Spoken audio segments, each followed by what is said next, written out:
When you picture a medieval castle, you probably see massive stone walls rising from rocky cliffs, knights in shining armor patrolling battlements, and perhaps a beautiful princess locked in a tower. But here's the thing about medieval castles that most people don't realize. They weren't just military fortresses built for war. They were complex, bustling communities that served as homes, businesses, administrative centers, and symbols of power all rolled into one incredible structure. Today we're diving deep into the real world of medieval castles. We'll explore how they were built, who lived in them, what daily life was actually like behind those imposing walls, and why castles eventually became obsolete. By the end of this journey, you'll understand why medieval castles were some of the most sophisticated and important structures ever built. Let's start with a shocking fact. Most medieval castles weren't actually made of stone when they were first built. The earliest castles, constructed in the 10th and 11th centuries, were primarily wooden structures built on earthen mounds. These were called motte and bailey castles, and they could be constructed incredibly quickly. The motte was an artificial hill, sometimes 100 feet high, created by piling up earth and stones. On top of this motte sat a wooden tower called a keep. Below the motte was the bailey, a large enclosed courtyard surrounded by wooden walls and ditches. The entire structure could be built in just a few months using local materials and peasant labor. But these wooden castles had serious limitations. They were vulnerable to fire attacks, they rotted over time, and they weren't impressive enough to truly showcase a lord's power and wealth. As medieval technology and wealth increased, lords began rebuilding their castles in stone. The transition to stone construction began in the late 11th century and continued for several hundred years. Stone castles were incredibly expensive and time-consuming to build. A major stone castle could take decades to complete and required the skills of master masons, carpenters, and hundreds of workers. The most famous early stone castle is probably the White Tower at the Tower of London, built by William the Conqueror starting in 1078. This massive rectangular keep still dominates the London skyline nearly 1,000 years later, demonstrating the incredible durability of stone construction. Stone castles evolved rapidly throughout the 12th and 13th centuries as builders learned from experience and adapted to new military technologies. Early stone keeps were simple rectangular towers, but later designs became increasingly sophisticated, featuring round towers that were harder to undermine, concentric walls that provided multiple layers of defense, and ingenious gatehouses that could channel attackers into kill zones. Now let's talk about who actually lived in these incredible structures, because medieval castles were far more populated and diverse than most people realize. A typical large castle might house anywhere from 50 to 200 people on a regular basis, and that number could double or triple during times of war or important festivals. At the top of the castle hierarchy was the lord and his immediate family. The lord wasn't necessarily a king. Most castles were owned by dukes, earls, barons, or other nobles who held land from the king in exchange for military service. The lord's family included his wife, children, and often extended relatives who lived at the castle for protection and political advantage. But the noble family represented only a small fraction of the castle's population. The largest group of residents were the castle's servants and staff, who performed the countless tasks necessary to keep such a complex facility running smoothly. The castle's domestic staff included cooks, bakers, brewers, laundresses, chambermaids, stable hands, and general laborers. Many of these servants lived their entire lives within the castle walls, forming multi-generational families who passed their skills and positions down to their children. The castle also housed various craftsmen and specialists, blacksmiths to maintain weapons and tools, carpenters to repair buildings, masons to maintain the walls, and armorers to care for the knight's equipment. These skilled workers were essential to the castle's operation and were often well-respected members of the community. Military personnel formed another important group.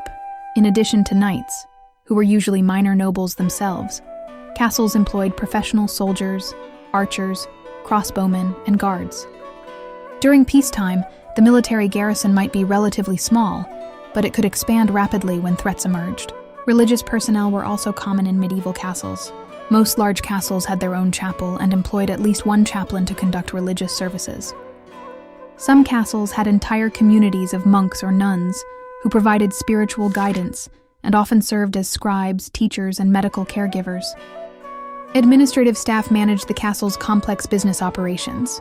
These included stewards who oversaw the daily management of the castle, clerks who maintained records and correspondence, and bailiffs who collected rents and taxes from the surrounding lands. The castle also regularly hosted visitors, traveling merchants, diplomatic envoys, pilgrims, and nobles from other regions. Medieval hospitality customs required lords to provide food and shelter to travelers, so castles needed to be prepared for unexpected guests at any time. Children were everywhere in medieval castles.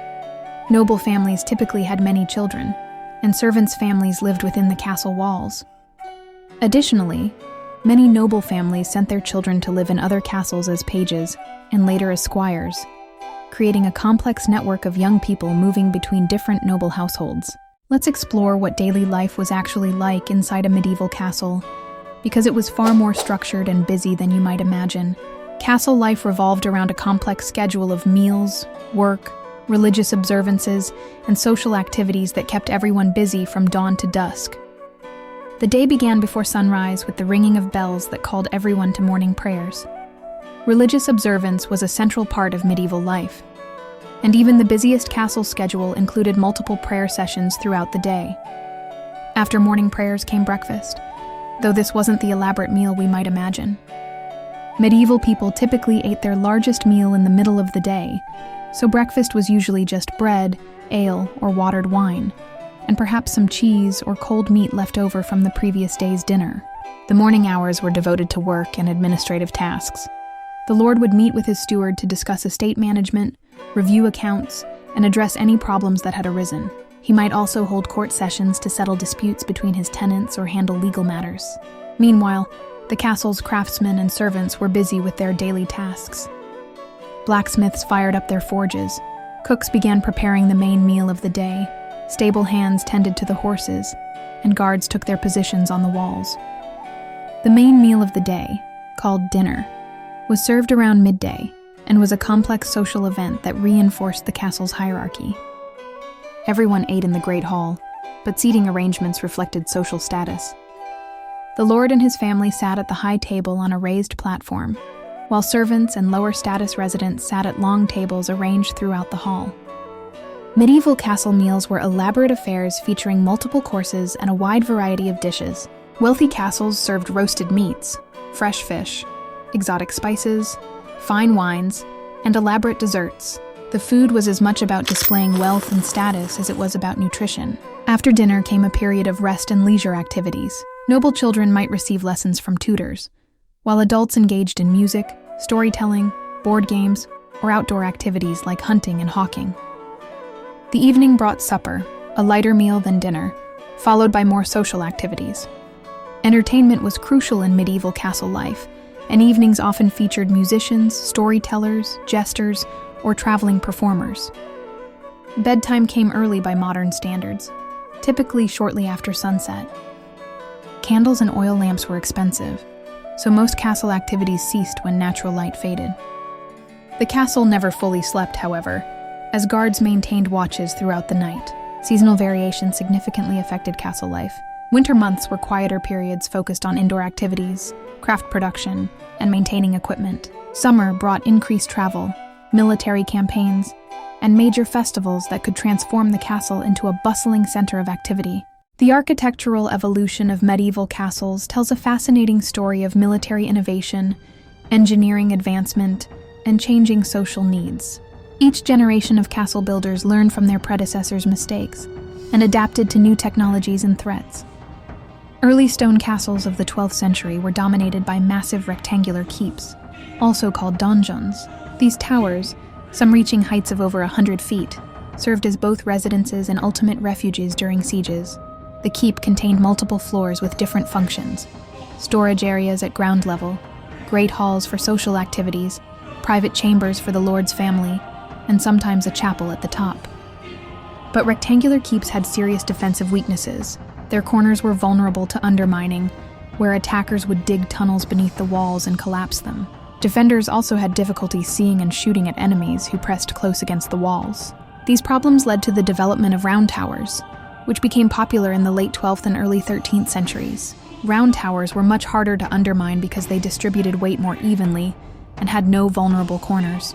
They also provided better defensive coverage, allowing archers to shoot in all directions without blind spots. The next major innovation was the concentric castle design, which reached its peak in the 13th century. Instead of relying on a single massive keep, concentric castles featured multiple rings of walls and towers. Attackers would have to breach the outer walls, cross the outer courtyard, breach the inner walls, and finally assault the central keep. The most famous example of concentric design is Caerphilly Castle in Wales, built in the late 13th century.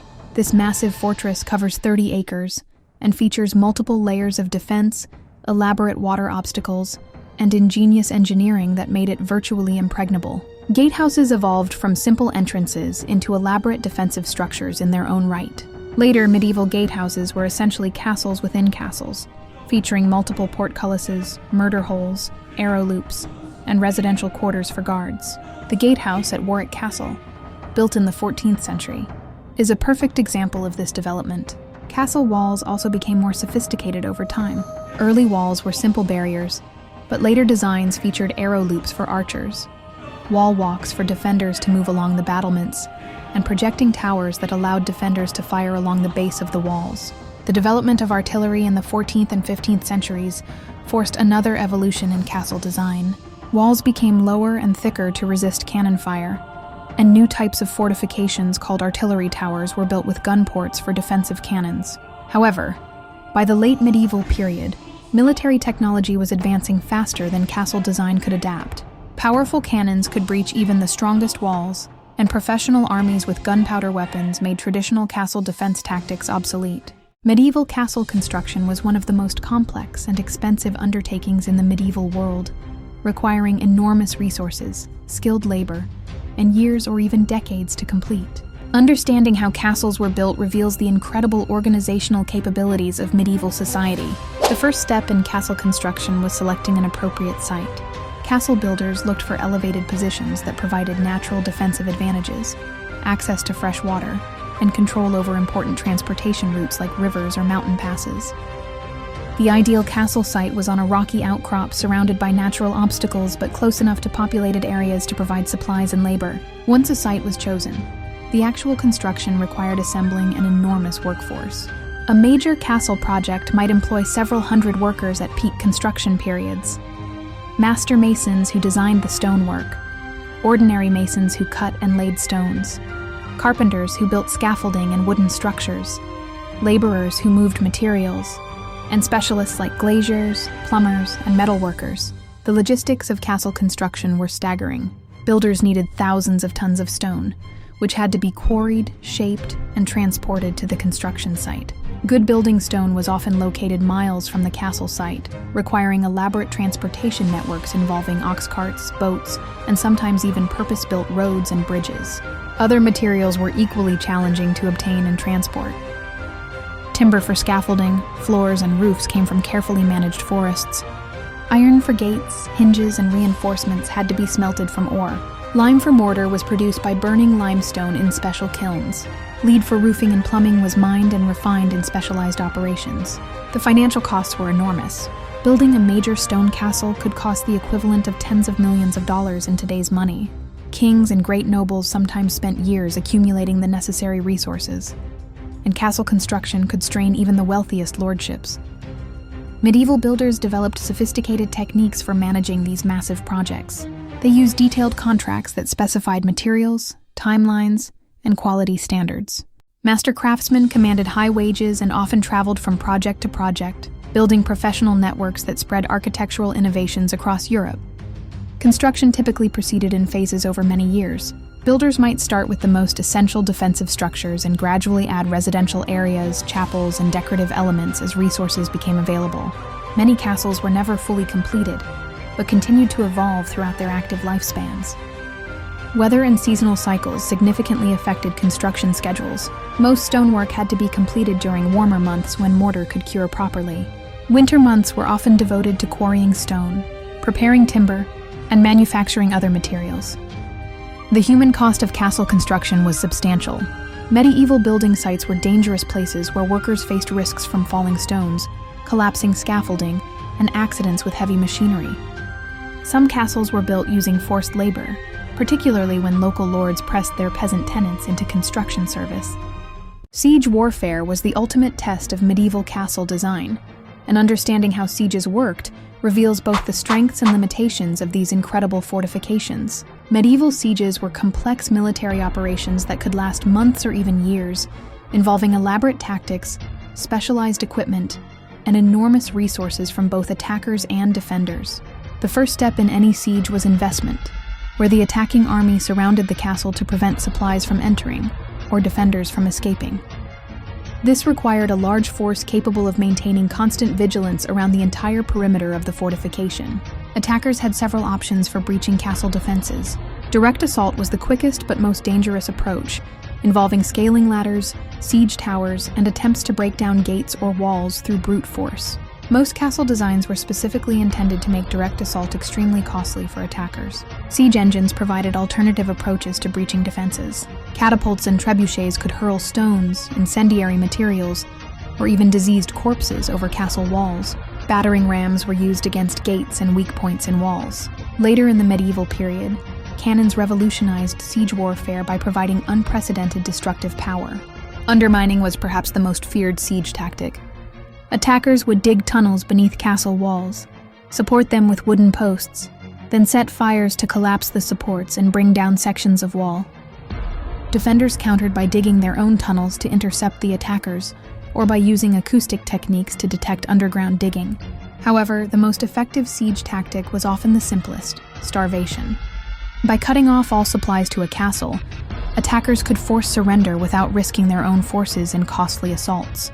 Well-designed castles included extensive storage areas, and sometimes their own wells or springs, but no castle could hold out indefinitely without outside support.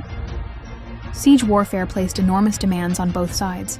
Attacking armies needed to maintain large forces in the field for extended periods, providing food, weapons, and equipment while remaining vulnerable to relief forces or counterattacks. Medieval logistics made such operations extremely expensive and difficult. Defenders faced different but equally severe challenges. They had to maintain morale while confined within castle walls, ration food and water carefully, and be prepared for sudden assaults at any time. Disease was a constant threat in crowded castle conditions, and defenders often suffered higher casualty rates from illness than from enemy action. Some of the most famous medieval sieges lasted for years and became legendary throughout Europe. The Siege of Château Gaillard in 1203-1204 demonstrated both the strengths of advanced castle design and the eventual triumph of determined attackers with superior resources. Castle defenders developed sophisticated counter-siege techniques. They built sally ports that allowed them to launch surprise attacks against siege equipment. They used Greek fire and other incendiary weapons to destroy wooden siege engines. They sometimes flooded areas around their castles to prevent undermining operations. The psychological aspects of siege warfare were as important as the physical. Both sides used propaganda, negotiations, and displays of strength to influence enemy morale. Surrender terms were often negotiated, allowing honorable capitulation when continued resistance became hopeless. The economic importance of medieval castles extended far beyond their military functions. Castles served as administrative centers that controlled vast territories, collected taxes and rents, managed agricultural production, and facilitated trade. Understanding the economic role of castles reveals how deeply they were embedded in the fabric of medieval society. Every castle controlled a surrounding territory called its castellany or lordship, which might include dozens of villages, thousands of acres of farmland, forests, mills, and other economic resources. The castle served as the headquarters from which the lord managed these extensive holdings. Castle administration was a complex business requiring detailed record-keeping, financial planning, and personnel management. The Lord Steward, typically a trusted noble or educated clerk, oversaw daily operations and maintained accounts that tracked income from various sources: rent payments from peasant tenants, fees from markets and fairs, profits from mills and other monopolies, and taxes collected on behalf of higher authorities. Agricultural management was central to castle economics. Most medieval wealth came from farming, and castle lords controlled vast agricultural estates worked by peasant tenants. Castle administrators determined what crops to plant, when to harvest, how much grain to store for emergencies, and how much to sell at market. Castles often controlled important economic infrastructure, including mills, bridges, ferries, and markets. These monopolies generated significant revenue and gave castle lords considerable power over local economic activity. Peasants were required to grind their grain at the Lord's mill, cross rivers using the Lord's ferry, and sell their products at markets licensed by the Lord. Many castles operated as important trade centers, hosting regular markets and annual fairs that attracted merchants from across Europe. Castle towns that grew up around major fortifications became significant commercial hubs, with the castle providing security for merchants and taking profits from trade licensing and taxation. Castle workshops produced a wide variety of goods both for internal use and for sale. Castle craftsmen made weapons and armor, furniture, textiles, pottery, and luxury items. The most important castles attracted highly skilled artisans who produced goods for international markets.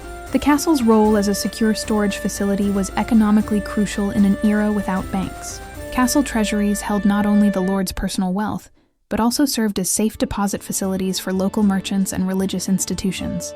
This function made castles important financial centers. Castle lords also served as local judges, and the legal system generated significant revenue through court fees, fines, and confiscated property. Major legal cases involving property disputes or serious crimes could result in substantial financial penalties that enriched the castle's treasury. Military obligations created additional economic complexity. Castle lords owed military service to their superiors, but could sometimes pay scutage, shield money, instead of providing actual knights. They also collected similar payments from their own vassals, creating complex chains of military and financial obligation.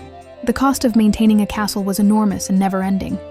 Walls needed constant repair, equipment had to be replaced, staff required payment, and the lord's household expected a lifestyle appropriate to their social status. Poor financial needs could bankrupt even wealthy noble families. The decline of medieval castles didn't happen overnight, but resulted from a complex combination of military, social, and technological changes that unfolded over several centuries. Understanding why castles became obsolete reveals fundamental shifts in European society and warfare. The most obvious factor in castle decline was the development of gunpowder artillery. Early cannons of the 14th century were unreliable and weak, but by the 15th century, artillery had become powerful enough to breach even the strongest castle walls. The Siege of Constantinople in 1453 demonstrated the devastating effectiveness of large cannons against traditional fortifications. Castle builders initially tried to adapt to artillery by making walls lower and thicker, adding artillery bastions, and incorporating gun ports for defensive cannons. However, military technology was advancing faster than fortification design could keep pace. By the 16th century, entirely new types of fortifications called Tres Italienne or star forts had replaced traditional castles in military applications. Changes in military organization also reduced the importance of castles. Medieval warfare had been dominated by feudal armies of knights and men-at-arms who fought for limited periods in exchange for land grants. Professional armies with standardized equipment, disciplined training, and reliable pay gradually replaced these feudal forces. Professional armies were less dependent on castles for strategic control. They could move rapidly across large territories, maintain supply lines through military organization rather than fortified bases, and concentrate overwhelming force against individual strongholds. The military balance shifted decisively in favor of mobile field armies over static fortifications. Political centralization undermined the feudal system that had made castles necessary. As kings consolidated power and established professional bureaucracies, local nobles lost much of their independence. Royal governments could maintain order through other means and didn't need to rely on a network of semi-autonomous castle lords. Economic changes also contributed to castle decline. The growth of towns and commerce created new sources of wealth that didn't depend on controlling agricultural land through fortified positions. Merchant families could achieve wealth and influence without building castles, while traditional noble families sometimes found their land-based income insufficient to maintain expensive fortifications. Renaissance ideals of comfort and luxury made traditional castles seem crude and uncomfortable. Wealthy families preferred to build spacious palaces with large windows, elaborate gardens, and decorative architecture rather than dark defensive structures designed for warfare. Some castles adapted to changing times by transforming into grand residences while maintaining their defensive appearance for prestige purposes. Others were abandoned when their military and economic functions became obsolete, leaving dramatic ruins that still dot the European landscape today. The transition wasn't uniform across Europe. In some regions, particularly along contested borders, castles remained militarily relevant into the early modern period. The Ottoman-Habsburg frontier saw continued castle construction and siege warfare well into the 17th century. Many castles found new purposes rather than simply being abandoned. Some became administrative centers for royal governments. Others were converted into prisons, and a few became early tourist attractions visited by travelers interested in medieval history. The Romantic movement of the 18th and 19th centuries sparked renewed interest in medieval castles, leading to restoration projects and new construction of castle-inspired buildings. However, these neo-Gothic structures serve purely decorative and symbolic functions, rather than genuine military purposes. The legacy of medieval castles extends far beyond their original military and residential functions, influencing architecture, culture, and imagination for centuries after their strategic importance ended. Today, medieval castles continue to fascinate us and shape our understanding of the medieval world. Medieval castles established architectural principles that influenced European building design for centuries. The emphasis on vertical emphasis, the use of stone vaulting, the integration of functional and decorative elements, and the creation of impressive public spaces all became standard features of later architectural styles. Gothic cathedrals, built during the same period as many great castles, shared many structural and aesthetic principles. Both types of buildings required advanced engineering knowledge, skilled craftsmen, and enormous financial resources. The techniques developed for castle construction contributed directly to the architectural achievements of Gothic church builders. Renaissance palaces incorporated many features originally developed for castle design while abandoning purely military considerations. Grand staircases, great halls, private chambers, and defensive-looking towers became standard elements of aristocratic residences throughout Europe. The cultural impact of castles has been even more profound than their architectural influence. Castles became powerful symbols of feudalism, chivalry, and medieval romanticism that shaped European identity and literature for centuries. Medieval literature, from Arthurian romances to Germanic epics, featured castles as central settings for tales of heroism, courtly love, and adventure. These stories establish castles as symbols of noble ideals and romantic aspiration that persisted long after the medieval period ended. The Gothic revival movement of the 18th and 19th centuries drew heavily on castle imagery and architectural elements. Neo-Gothic buildings, from university campuses to government buildings, borrowed towers, battlements, and other castle features to convey impressions of stability, tradition, and authority. Modern popular culture continues to be fascinated by medieval castles. Fantasy literature, films, and video games regularly feature castle settings, often combining historical elements with imaginative elaborations. These modern interpretations help keep interest in medieval castles alive, while sometimes creating misconceptions about historical reality. Tourism focused on medieval castles has become a major industry in Europe and other regions with significant castle heritage. Restored castles attract millions of visitors annually, providing economic benefits to local communities while raising public awareness of medieval history. Archaeological investigation of castle sites continues to reveal new information about medieval life, construction techniques, and social organization. Modern excavation methods and scientific analysis have revolutionized our understanding of how castles were built, modified, and used over time. Castle conservation presents ongoing challenges as these ancient structures require constant maintenance to prevent deterioration. Balancing historical preservation with public access and economic sustainability requires careful planning and significant financial resources. Educational programs at castle sites help visitors understand the complex realities of medieval life, rather than simply reinforcing romantic myths. Interactive displays, historical reenactments, and multimedia presentations bring castle history to life for contemporary audiences. The study of medieval castles has contributed to broader understanding of medieval society, revealing the interconnections between military technology, social organization, economic systems, and cultural values that shaped European development. As we conclude our journey through the world of medieval castles, it's worth reflecting on what these remarkable structures teach us about human ingenuity, social organization, and the constant evolution of technology and society. Medieval castles represent one of humanity's most ambitious architectural achievements, combining advanced engineering with artistic beauty and practical functionality. The fact that many of these structures have survived for nearly 1,000 years testifies to the skill and dedication of their builders. The story of castle development illustrates how technology and society influence each other in complex ways. Military innovations forced changes in castle design, which in turn influenced social relationships, economic systems, and political organization.